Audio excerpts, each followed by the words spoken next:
ঢাকা মেডিকেলের মধ্যে গত 2 দিন আগে যে ন্যাক্কারজনক ঘটনা হয়ে গেল, আমরা সবাই এই ঘটনার জন্য মর্মাহত। এই ঘটনাটা কেন হলো? আমাদের দেশের মধ্যে প্রথমত আইন শৃঙ্খলা বাহিনী একদমই ইনঅ্যাক্টিভ। দ্বিতীয়ত আর্মিকে অনেক আগে আসার কথা বলেছিল, 10টার দিকে আসার কথা বলেছিল, আর্মি আরও 2 ঘন্টা পরে এসেছে, রাত 12টায়।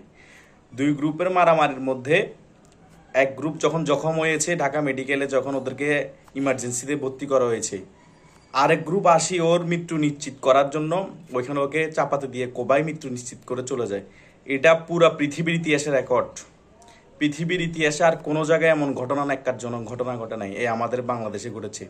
তারপরে কি হলো, আরেকজন বিষপান ব্যক্তি ওইখানে আসলো, আসার পরে ডাক্তার মোটামুটি 90% ধরে নিয়েছে মৃত্যু। তারপরও সে এক্সরে করে বা সব কিছু চেক করে দেখলো যে ওর মৃত্যু হয়েছে। পারিবারিকভাবে মেনে নিতে না পারে ডাক্তারকে মারলো। আরেক ন্যাক্কারজনক ঘটনা ঘটেছে। এরপরে নাকি আরেকটা এমন ঘটনা ঘটেছে, কোন ছাত্ররা এসে অ্যাটাক করেছে, কোন বাইকে অ্যাক্সিডেন্ট হয়েছিল, বাইক অ্যাক্সিডেন্ট হওয়ার পরে তাকে বাঁচাতে পারে নাই, সে মারা গিয়েছে। এটা বলছে কেন? ডাক্তারকে আবার আবার আক্রমণ করা হয়েছে। তো আমাদের দেশে এগুলো কি চলতেছে? আমাদের দেশে প্রশাসন নয় বুঝলাম, তার মানে ঢাকা মেডিকেলের মতো একটা জায়গার মধ্যে ডাক্তাররা নিরাপদ না, আইসিইউর মধ্যে রুগী নিরাপদ না। আমাদের দেশে এগুলো চলতেছে কি? এখনই আমাদের দেশকে যদি কন্ট্রোল করতে না পারে, আমাদের দেশে গৃহযুদ্ধ, নিশ্চিত গৃহযুদ্ধ হবে। তো আমরা এভাবে চলতে পারি না, একটা জাতি এভাবে চলতে পারে না। একটা সরকারের পতন হয়েছে বুঝলাম, তার মানে 1 মাস চলে গিয়েছে, তারপরে এই পরিস্থিতি কেন হবে? একটা হাসপাতালের ভিতর ঢুকে কেন ডাক্তারকে মারা হবে, রুগীকে মারা হবে? আমি বুঝলাম বাইরে শত্রুতা ছিল, সে অবস্থা খারাপ ছিল, তাকে ডাক্তারের কাছে নিয়ে আসছে, সেখানে ঢুকে কেন মারা হবে? এটা তো মানা যায় না। এখন যে পুরা বাংলাদেশের মধ্যে ধর্মঘট দিয়ে ডাক্তাররা বসে আছে, কোনো চিকিৎসা কারণ কার্যক্রম চলতেছে না, কারা ভুক্তভোগী হচ্ছি? আমরা জনগণ ভুক্তভোগী হচ্ছি। আমরা জনগণ কি চাইছি? স্বাধীনতা।